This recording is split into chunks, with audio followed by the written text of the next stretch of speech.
Hello everyone, কেমন আছো তোমরা সবাই? আমি খুব ভালো আছি, আশা করছি তোমরাও বেশ ভালো আছো।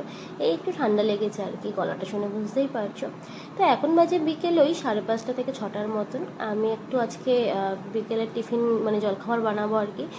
এখন তো ওই রিহু হওয়ার পর আর সেভাবে বানানোই হয় না। সারাদিন ঘরের কাজ করে বাচ্চা সামলে একদম আর রাত বিকেলবেলা ভালো লাগে না যে রান্নাঘরে গিয়ে দাঁড়াই এই গরমের মধ্যে। না হলে আগে কিন্তু মানে রিহু হওয়ার আগে কিন্তু আমাদের বাড়িতে প্রায় দুজনের জন্য আমি কিছু না কিছু জলখাবার বানাতামই। তো যাই হোক, এখন আজকে বানাবো হচ্ছে পনির শাটে। তো তার জন্য কিন্তু যে পনিরটাকে যে ব্যাটারে আমি ডিপ করবো, ওই ব্যাটারটা বানিয়েছিলাম একটুখানি অ্যারারুট আর একটু লঙ্কার গুঁড়ো আর নুন দিয়ে।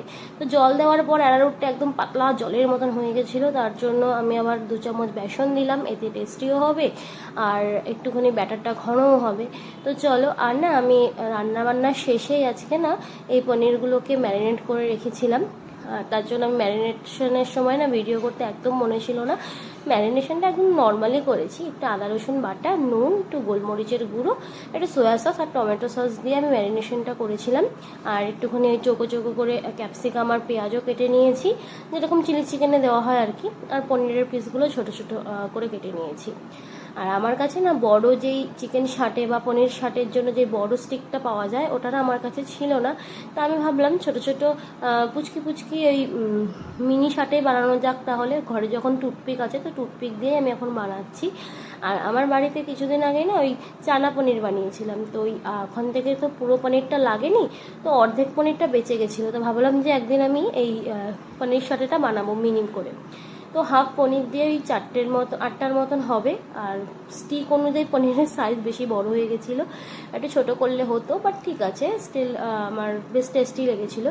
তো এখানে দেখো একটা করে পেঁয়াজ, ক্যাপসিকাম, তারপরে পনিরের টুকরোটা আবার পেঁয়াজ আর ক্যাপসিকাম দিয়ে আমি এগুলোকে স্টিকগুলোকে তৈরি করে নিচ্ছি।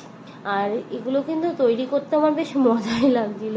এর আগে একদিন আমরা বানিয়েছিলাম চিকেন শাটে আর চিকেন টিক্কা, তো ওটা বেশ ভালোই হয়েছিল কিন্তু।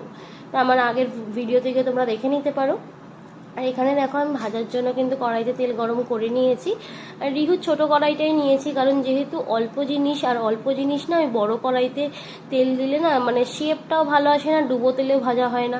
এইটুকু তেল যেটা আমি ছোটো কড়াইতে দিয়েছি, এটা যদি আমি বড় কড়াইতে দিই না, মানে কড়াইতে বেশি তেল মানে শেপটা ভালো আসে না। যে আর যত এই ব্যাটারটা আছে না, ব্যাটারটা না নিচে পড়ে যায় আর বিচ্ছিরি হয় দেখতে। তো এই ছোটো কড়াইতেই অল্প তেলের মধ্যেই কিন্তু ডুবো ডুবো করে আমি এই পকোড়াগুলোকে ভেজে নিয়েছি। দেখো কি সুন্দর গোল গোল হয়েছে পকোড়াগুলো। এবার কিন্তু আমি এগুলোকে তুলে নিচ্ছি, আর এইগুলো কাঁটা চামচ দিয়ে তেল ঝরিয়ে তুলে নিচ্ছে। এইগুলোকে যদি একটুখানি এই সসের মধ্যে সটে করে নেওয়া হয় না, তাহলেই কিন্তু এগুলোই মানে কি বলো ওটাকে, অনুষ্ঠান বাড়ির মতন খেতে হবে আর কি। তো আমরা মানে সসের মধ্যে সটে করছি না, ডাইরেক্ট এমনিই খাবো এইভাবে সস দিয়ে। তো এখানে দেখো সস দিয়ে একটা স্মাইলি বানিয়েছিলাম, বানিয়ে কিন্তু সার্ভ করে নিয়েছি। তো চলো আমরা দুজনে মিলে কিন্তু এখন পনির শাটেটা ফিনিশ করি। তারপরে কিন্তু আবার রিহুর জন্য একটা রুটিও বানাতে হবে। রুটি টুটি বানিয়ে আমরা গেছিলাম একটু ঘুরতে। রিহু রুটিটা বানিয়ে গরম জলে ভিজিয়ে রেখে গেছি। আমরা যতক্ষণে ঘুরে আসবো ততক্ষণে রিহুর রুটিটা একদম ভিজে নরম হয়ে যাবে। তো আমরা এসেছিলাম একটুখানি পার্কে ঘুরতে, ভালো ওয়েদার ছিল, হাওয়াও দিচ্ছিল। তাই ভাবলাম সন্ধ্যের পরে একটু পার্কে যাব। সন্ধ্যেবেলায় অনেক বাচ্চা কাচ্চা থাকে, তার জন্য অত দোলনা বা ওগুলো তো আমাদের চড়া হয় না। কিন্তু এখন এখানে এসে দেখছি, এখন যেহেতু গরমের ছুটি পড়েছে, তো এখন অত বাচ্চাদের পড়াশুনো নেই, অনেকে মামা বাড়িতে ঘুরতে এসছে, তো তার জন্য কিন্তু পার্কে অনেক বাচ্চা কাচ্চা ছিল। তো প্রথমে কিন্তু রিহু জয়ের সাথে বসেছিল, তারপরে কিন্তু রিহুকে নিয়ে আমি সমস্ত রকম দোলনাগুলো চড়লাম, তারপরে ওর সাথে আমি স্লিপেও চড়েছিলাম। তো যাই হোক, এখন আর সে অন্ধকারের মধ্যে কেউ আর আমাকে দেখবে বলো।